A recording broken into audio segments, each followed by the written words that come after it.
जय हिंद दोस्तों, आप देख रहे हैं साइंस टॉक्स। आइए मैं आज आपको संस्कृत के बारे में कुछ बताता हूँ। अष्टादेशु पुराणेषु व्यास्यम वचनम द्वय्यम परोपकाराय पुण्याय पपाय परकृतनम। आपको मैंने एक संस्कृत का वाक्य बताया जो ये 18 पुराण हैं हमारे लिखे हुए हैं जो धार्मिक, उसका यह निष्कर्ष है कि आपने इस बात को समझ पाया, नहीं समझ पाया, और आपका इसका हिंदी आप कैसे निकाल पाएंगे अगर आप नहीं समझ पाते हैं। तो आइए मैं आपको इसके मतलब को समझाने की कोशिश करता हूँ, और मैं यह आज समझाने की कोशिश करता हूँ कि संस्कृत में लिखे हुए वाक्यों को आप कैसे हिंदी कर सकते हैं, अथवा हिंदी में लिखे हुए वाक्यों को आप कैसे संस्कृत कर सकते हैं। अक्सर हम संस्कृत से भागते हैं, लेकिन ये बहुत सरल भाषा है अगर आप इसके कुछ कंसेप्ट को आप समझते हैं तो। अब इसको समझने के लिए आपको दो चीज़ों पर ध्यान देना पड़ता है। तो इसके लिए आपको सेंटेंस पर जाना पड़ेगा, वाक्य पर जाना पड़ेगा। आप एक वाक्य लिखते हैं हिंदी में, जैसे आप लिखते हैं वाक्य राम एक पुस्तक पढ़ता है, ये आप लिखते हैं। अगर सपोज आप एक साधारण सा वाक्य मैंने आपके सामने लिया कि राम एक पुस्तक पढ़ता है, तो हम इसको संस्कृत में कैसे करेंगे। जब ये करने चलते हैं तो हमारे सामने समस्याएं आती है कि इसमें कौन सा में क्या रूप लगेगा। तो इसको समझने के लिए दो टर्म को आपको समझना पड़ेगा। एक को कहते हैं कारक और दूसरा को कहते हैं लकार। आप लकार को समझ लेंगे तो ये विभक्ति क्रिया का लगाना सीख जाएंगे, और बाकी जो शब्द बच गए वो आपकी कारक में चले जाएंगे। क्या आपने नहीं समझा? आइए डिटेल में हम इसको समझते हैं। राम एक पुस्तक पढ़ता है, इसके अंत वाले शब्दों को देखेंगे तो यहाँ से यह क्रिया है। क्या है यहाँ पर यह है क्रिया है, जिसको अंग्रेजी में हम क्या बोलते हैं, वर्ब बोलते हैं। ये हमारा क्रिया है। बाकी सब को अगर हम देखते हैं तो यह पद है। क्या है? पद है। आप सोचेंगे पद किसे कहते हैं। अगर किसी शब्द को वाक्य में आप लो देते हैं, वाक्य में इस्तेमाल कर लेते हैं तो वो पद कहलाता है। आप पद नहीं समझते हैं तो आप शब्द लिखिए। आप शब्द समझते हैं, इस शब्द में आपका एक राम है और एक पुस्तक है। तब आप सोचेंगे कि राम है और ये पुस्तक है, ये दोनों का हम संस्कृत कैसे रखें और फिर हम क्या बनाएं इसका, और फिर ये पढ़ना का संस्कृत हमारा क्या हो। तो आप देखेंगे क्या कि राम का संस्कृत के लिए आपको राम की विभक्ति याद करनी पड़ेगी, पुस्तक का संस्कृत जानने के लिए पुस्तक की विभक्ति याद करनी पड़ेगी, और पढ़ना का अगर लकार रूप जानना के लिए हमको लकार रूप याद करना पड़ेगा। तो इसको आप बहुत अच्छा से आप याद कर भी सकते हैं। आप याद करने के लिए यह राम जो है, यह अगर आप देखते हैं तो यह राम, इसके अंत में अ का उच्चारण होता है, पुस्तक के अंत में भी अ का उच्चारण होता है, ठीक है ना। तो ये पुस्तक का और राम का विभक्ति दोनों का अ से अंत करने वाले शब्द है। तो ये जो कारक विभक्ति जो चलेंगे इसके, ये दोनों एक जैसे चलेंगे, ठीक है ना। आपने बालक शब्द का रूप याद किया होगा, उसी पर ये चलेंगे आपका। उसके बाद ये क्रिया है, ये वर्तमान काल में है, लट लकार में है, तो ये वही तीता अंति सीत अथवा हमें अव हम पर आपका ये चलेंगे। तो आइए इसको थोड़ा सा हम विस्तृत रूप से करके देखते हैं। सबसे पहले आपको हम सिखाते हैं कि राम का विभक्ति आप कैसे याद करेंगे। तो देखिए, आप एक शब्द याद कर लीजिए बालक, ठीक है ना। आपको मैं कारक के बारे में बता रहा हूँ। कारक एक ऐसा टर्म होता है जो शब्द इस्तेमाल आप वाक्य में करते हैं, एक शब्द का दूसरे शब्द से क्या रिश्ता है, इसको कारक बताता है। कारक आमतौर से 5-7 होते हैं, यानी एक अथवा संबोधन होता है। पहला होता है कर्ता कारक। कर्ता कारक का मतलब होता है कि जो काम को यानी क्रिया को करने वाला है उसको कर्ता कारक कहते हैं। फिर कर्म कारक यानी क्रिया का प्रभाव जिसको कहते हैं उसको हम कर्म कारक कहते हैं। आप में से कोई अगर कर्ता और कर्म को पहचानना नहीं जानते हैं तो मैं अंग्रेजी के क्लास में कर्ता और कर्म को बनाने की शॉर्ट ट्रिक्स बताए हैं। आप प्ले लिस्ट में जाइए इंग्लिश का और उसमें आप इसको देख लीजिए, समझ में आ जाएगा। तो ऐसे करके कर्ता का हमारा यहाँ होता है, और कर्ता के चिन्ह को भी याद करना पड़ेगा। जैसे कर्ता ने कर्म को कर्म से संप्रदान को के लिए अपादान से संबंध का के की या रारेरी क्या हो जाएगा अधिकरण आपका हो जाएगा में पर और संबोधन हे हो अरे होता है। तो ये सब विभक्ति को आपको याद करना पड़ेगा और ये विभक्ति आपको लगाने पड़ेंगे। तो आप एक बालक शब्द को अगर देखते हैं, ठीक है ना, आप देखते हैं बालक शब्द को तो इसके अंत में अ आता है, ठीक है ना। इसको अगर देखते हैं बालिका शब्द को तो इसके अंत में आ आता है। उसी तरह से अगर आप देखते हैं मुनि शब्द को तो इसके अंत में ई आता है, ठीक है ना।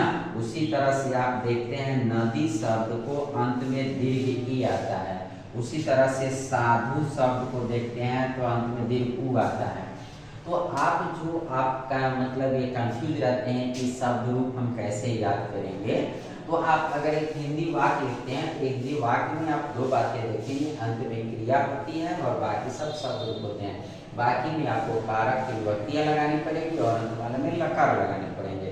तो आप ये कारक की विभक्तियां लगाने के लिए आप बहुत सोचते हैं कि विभक्ति मैंने शब्द रूप कितना याद करो। आप कितना याद करने की चीज नहीं है।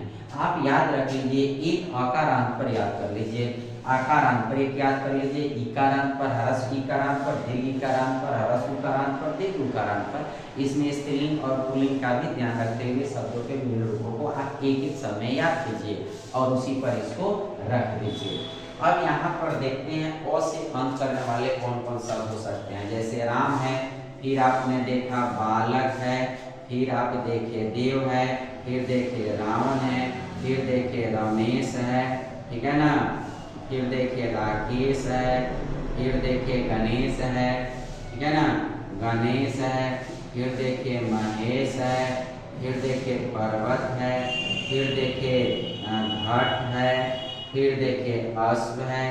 आप ऐसे हजारों शब्द आप देख सकते हैं जिसके अंत में अ आता है और ऐसे सभी का रूप वही होगा जो आप बालक का याद करते हैं या राम का याद करते हैं या देव का याद करते हैं। किसी एक का याद कर लीजिए, वैसे ही होगा। तो इस टेक्निक से आप सबका याद करेंगे, ये मैं उम्मीद करता हूँ कि इस बातों को आपने हमको समझा होगा। तो अगर हम बालक शब्द के रूप अगर बात करें तो बालक का प्रथमा जो होती है, प्रथमा का मतलब तयकर्ता कारक, बालकः बालकौ बालका। तो उसी तरह से अगर आप राम का बनाना चाहते हैं तो रामः रामो रामा, ठीक है ना। इसी तरह से आप देव का बनाते हैं तो देवः देवौ देवा, ठीक है ना। इसी तरह से रावण का बनाते हैं रावणः रावणो रावणा, ठीक है ना। इसी तरह से रमेश का बनाते हैं रमेशा रमेशो रमेशा। आप किसी का भी इस तरह से आप बना सकते हैं। तो पूरा मैं एक बार विभक्ति आपको बोल देता हूँ। बालका बालकौ बालका, ये प्रथम एक वचन द्विवचन बहुवचन में होगी। द्वितीय यानी कर्म कारक शून्य और पूर्व विभक्ति होती है बालकम बालकौ बालका होती है। तृतीय से होता है बालकीन बालकाभ्याम बालकै। चतुर्थी है यानी संप्रदान है बालकाय बालक्याभ्याम बालकेभ्य। पांच अपादान है बालकात् बालकेभ्याम बालकेभ्य। संबंध है बालकस्य बालकयोः बालकानां। अधिकरण है बालकी बालकयोः बालकेषु और संबोधन हे हो अरे में लगा दीजिएगा हे बालका हे बालको हे बालका, ये प्रथमा भी कंटिन्यू हो जाते हैं। तो आप उसी आधार पर अगर आप देखते हैं इस सेंटेंस को बनाने की कोशिश करते हैं तो आप देखेंगे क्या कि यहाँ पर आप देखेंगे कि पुस्तक और राम दो शब्द रूप है। तो राम और पुस्तक दोनों एक ही शब्द रूप पर अकारांत है। पुस्तकः पुस्तकौ पुस्तका, पुस्तकम पुस्तकौ पुस्तकान, पुस्तकेन पुस्तकाभ्याम पुस्तकै, पुस्तकाय पुस्तकेभ्याम पुस्तकेभ्यः, पुस्तकात् पुस्तकेभ्याम पुस्तकेभ्यः, पुस्तकस्य पुस्तकयोः पुस्तकानां, पुस्तके पुस्तकयोः पुस्तकेषु। ये आपका विभक्ति चला जाएगा। तो आप अगर हम लोग यहाँ पर देखते हैं कि यहाँ पर राम है तो राम को देखना पड़ेगा ये कर्ता कारक है। और अगर हम पुस्तक की बात करें कि ये पुस्तक क्या है तो कर्म कारक है, ठीक है ना। बस हमको ये कारक के चिन्ह को देखना होगा और इस शब्द को देखना होगा। राम एक पुस्तक पढ़ता है, पढ़ने का काम राम कर रहा है इसलिए राम कारक है आपका, सॉरी कर्ता है। और पुस्तक पर पढ़ने का प्रभाव पड़ता है इसलिए कर्म है। क्या पढ़ता है तो पुस्तक पढ़ता है तो पुस्तक आपका कर्म है। तो कर्ता कारक में प्रथमा विभक्ति लगती है, ये आपको पहला वाला उठाना पड़ेगा, ठीक है ना। तो हम पहला वाला उठाएंगे तो अगर हम देखेंगे तो राम हो जाएगा, ठीक है ना। पहला वाला उठाएंगे तो क्या हो जाएगा, राम। पुस्तक का अगर हम लोग देखते हैं ये कर्म है, तो कर्म का दूसरा रूप होता है द्वितीय विभक्ति, और एक ही है तो एक वचन उठाएंगे, दुई रहता तो द्विवचन। बालकम है तो पुस्तकम हो जाएगा, ठीक है ना, पुस्तकम, ठीक है ना। ब्राह्मण पुस्तकम हो जाएगा। अब हमारा राम और पुस्तक का हमने शब्द रूप देख लिया। अब पढ़ना का पठ धातु होता है और यह वर्तमान काल लट लकार में है, तो ती तह अंति सी थ थ आमी अव आम। प्रथम पुरुष, मध्यम पुरुष, उत्तम पुरुष में आप ध्यान रखेंगे तो यहाँ पर देखेंगे कि यह राम जो है प्रथम पुरुष एक वचन में है, इसलिए ती लग जाएगा, तो रामम पुस्तकम पठति। तो इस तरह से हम बनाएंगे। अगर आप कहेंगे कि ये पुस्तक को यहाँ अगर आप क्या करते हैं कि रामम लगा देते हैं और यहाँ पर पुस्तक लगा देते हैं तब तो पठति लगा देते हैं, तो जानते हैं इसका अर्थ क्या हो जाएगा, पुस्तक है यानी ये एक वचन आपने कर्ता कारक का इस्तेमाल किया, यानी पुस्तक कोई काम करेगा। और रामम यानी बालकम द्विवचन इस्तेमाल करें तो उस पर क्रिया जाएगा, यानी इसका मतलब हो जाएगा पुस्तक राम को पढ़ता है, यानी पुस्तक राम को पढ़ता है, यानी पुस्तक राम पढ़ता है, यानी पुस्तक पढ़ने का काम करने लगेगा। यही तो विभक्ति के रूप को आपको समझना है कि हम कैसे इस्तेमाल करें ताकि हम ये गलत नहीं कर पाए। अभी जैसे ये मेरे पास क्या है, मार्कर है यानी कलम है, तो अगर मैं ये लिखूं कि क्या कहते हैं ना कि बालक कलम से लिखते हैं, लिखता है, अगर हम ये बोले कि बालक कलम से लिखता है, तो ये जरा गौर से देखिएगा, यहाँ पर देखिएगा बालक कलम से लिखता है। तो जानते हैं आप साधन से लिखने के लिए करण का इस्तेमाल करते हैं, करण कारक। यहाँ पर आपको विभक्ति ध्यान देनी पड़ेगी कि यहाँ पर से आया है और कलम से यानी जुड़ाव का बोध होता है, ऐसे दो विभक्ति होती है अपादान में भी और करण में भी, लेकिन अपादान वाला अलगाव का देते हैं, जैसे वृक्ष से पत्ते गिरते हैं, ठीक है ना, तो वृक्षात हो जाएगा, ठीक है ना, पत्राणि पतंती। तो ये आपका हमारा जुड़ाव वाला है, तो ये तो जुड़ाव में आप तीसरा में देख रहे हैं बालकेन बालकाभ्याम बालकै। अब आपका इसका संस्कृत बनाना है, तो मान लीजिए कि ये लिंग धातु है और ये कार्य वाला है, बालक ये है, तो लिखती आपका ये हो जाएगा। आपने ये डिसाइड कर लिया लकार के बाद से, आप इतना जानते हैं। दूसरा है कि से है, तो कलम से और बालक। अब फिर सोचेंगे कि सर हम कितना विभक्ति याद करेंगे, तो देखिए बालक अकारांत है, कलम भी अकारांत है, तो बालक की ही विभक्ति पर कलम भी चलेगा, इसलिए कलमा कलमो कलमा ऐसे ही विभक्ति चलेगा, कलमम कलमो कलमान, ठीक है ना। ये विभक्ति इसी तरह से चलेंगे। तो विभक्ति को याद करना बहुत मुश्किल नहीं है, आप बहुत आसानी से आप विभक्ति को याद कर सकते हैं। बस ये ध्यान रखना होगा कि वो अकारांत है कि इकारांत है कि उकारांत है। आप ये आकारांत उकारांत ये जो शब्दों के अंत होने वाले जो टेक्निक मैंने सिखाया इसको आप ध्यान रखेंगे तो आप सीख जाएंगे और जान लेंगे। अब ये कलम से है, तो ये जो है हमारा कलम से, तो कलम से यानी से जुड़ाव का है, तो बालकेन कलमेन हो जाएगा। इसका क्या हो जाएगा संस्कृत कलमेन, ठीक है ना।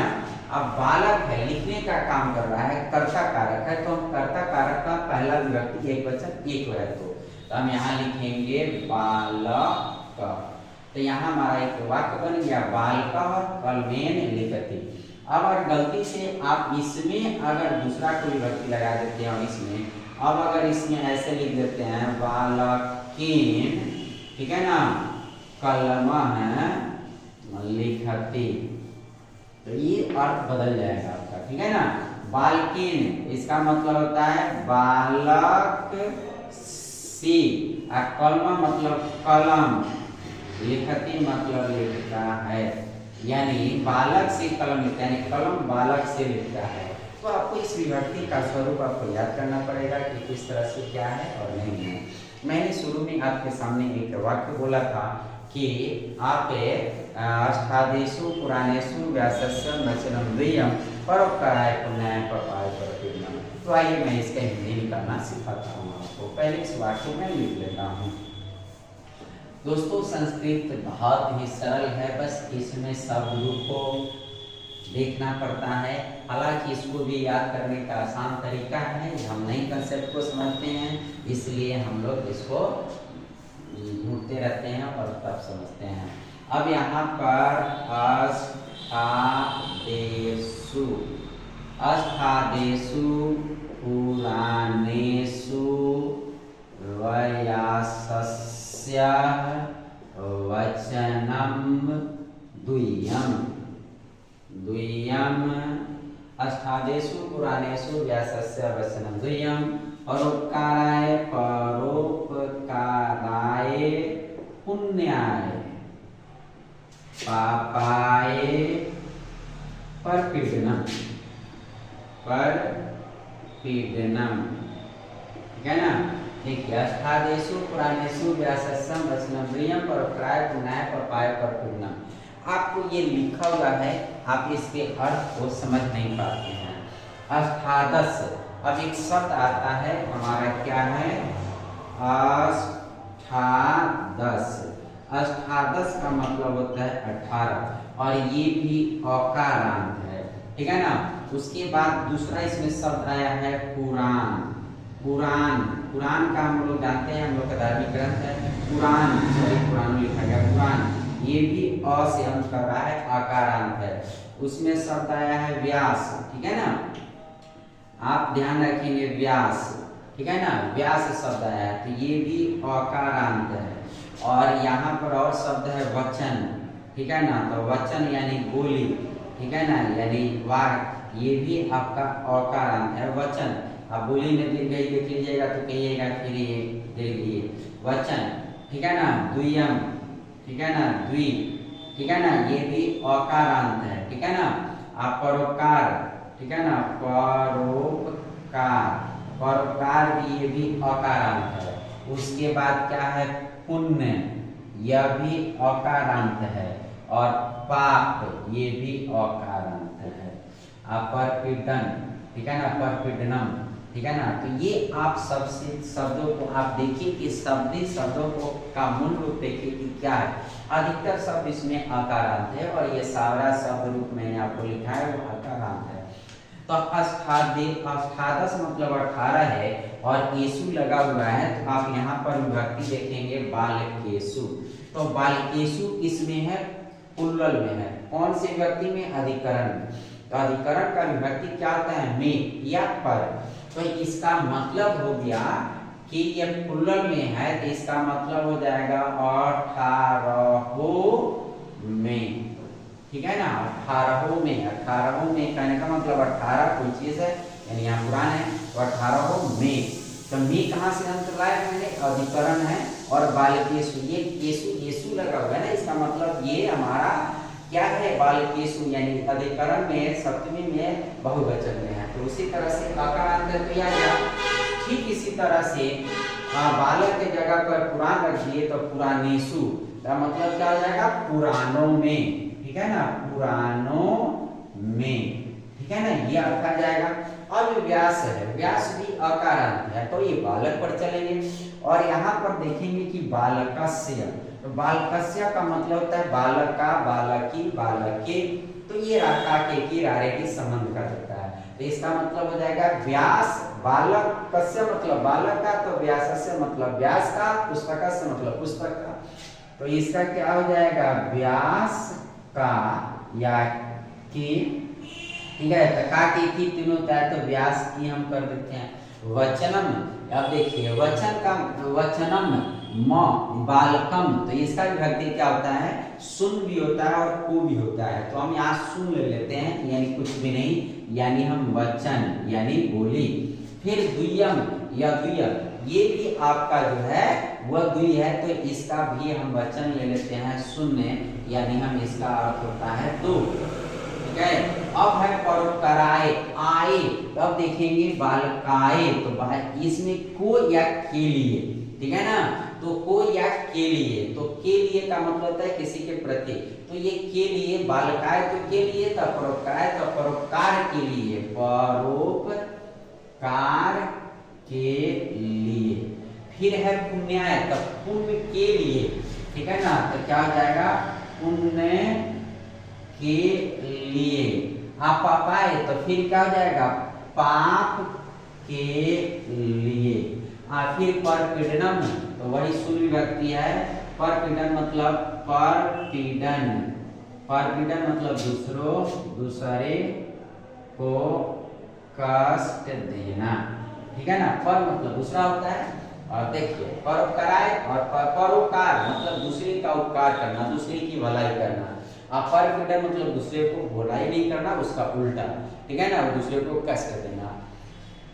अब यहाँ से पूरा शब्द को समराइज करेंगे हम, तो देखेंगे अष्टादेशु पुराणेशु व्यासस्यम, यानी 18 पुराण में, यहाँ से हम दोनों को एक जगह हम करेंगे तो 18 पुराण में व्यास के द्विवचनम यानी 2 वचन है।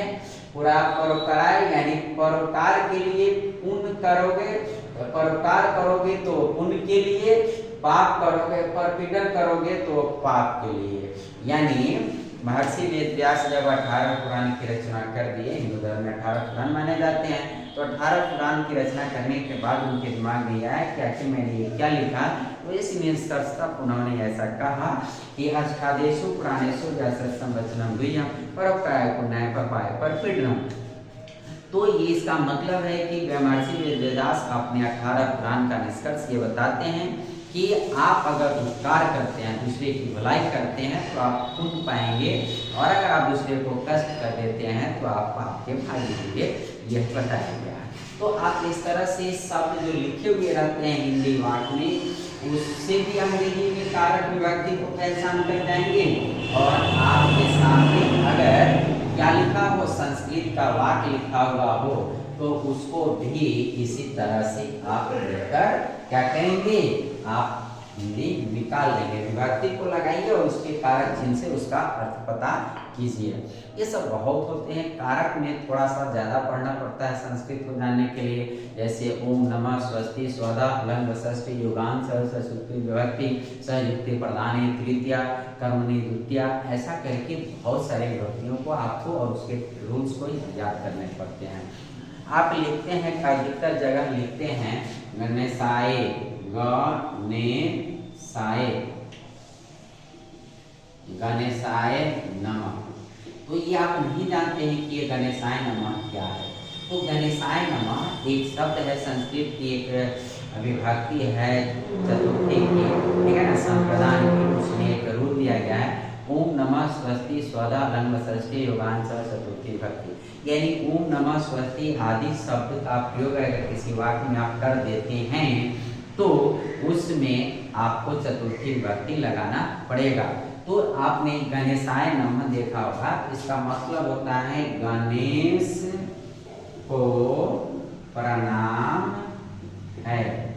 देखिए इसमें शब्द आया नमः, अगर नमः का मतलब प्रणाम करना होता है, अगर ये शब्द आप इस्तेमाल करते हैं किसी जगह पर किसी वाक्य में, तो उसमें चतुर्थी विभक्ति, अब चतुर्थी विभक्ति यहाँ पर है, बालकाय है तो गणेश है तो गणेशाय, शिव है तो शिवाय, महेश है तो महेशाय, रमेश है तो रमेशाय, देव है तो देवाय, तो देवाय नमः, गणेशाय नमः, शिवाय नमः, इस तरह से आप बना सकते हैं कहीं भी। हाँ, सरस्वती को प्रणाम है तो सरस्वती, आप ध्यान रखेंगे सरस्वती, ये सरस्वती दीर्घ इकारांत शब्द है, तो दीर्घ इकारांत का फिर ये आय वाला रूप नहीं चलता है, यहाँ सरस्वती को प्रणाम है, सरस्वती नमः, ठीक है ना। तो आप इस तरह से संस्कृत को बहुत सरल भाषा में समझ सकते हैं।